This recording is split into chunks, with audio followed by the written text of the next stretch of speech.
Сетот закони за коридорите 8 и 10Д кои како никогаш ги поларизираа власта и опозицијата најдоцна до понеделник веројатно ќе стапат на сила.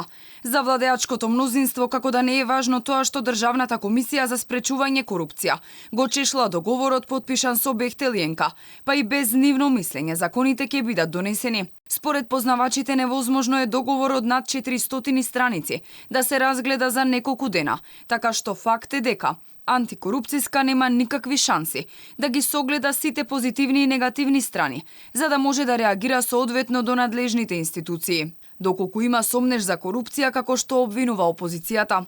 Оваа незаинтересираност на власта, според аналитичарот Синиша Пекевски, се должи на како што вели лицемерието, бидејќи од една страна власта се фали дека ги поддржува европските вредности, а подпишува договор кој можеби нема ништо со тие вредности. Нека кажат што во договорот има нешто што е европска вредност. Дали е транспарентноста, дали е конкурентноста, дали е пристапот до информации.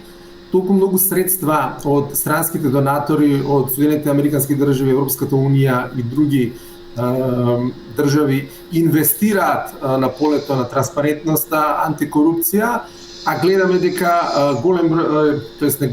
гледаме дека дел од политичарите буквално замижуваат. Расправата во собранието е пред самиот крај, а парламентарното мнозинство во петок или во понеделник ќе собира кворум за сите 5 закони да бидат изгласани во пакет. Останува уште специјалниот закон за Бехтелиенка да биде ставен на пленарна седница, откако го помина филтерот на Комисијата за европски прашања.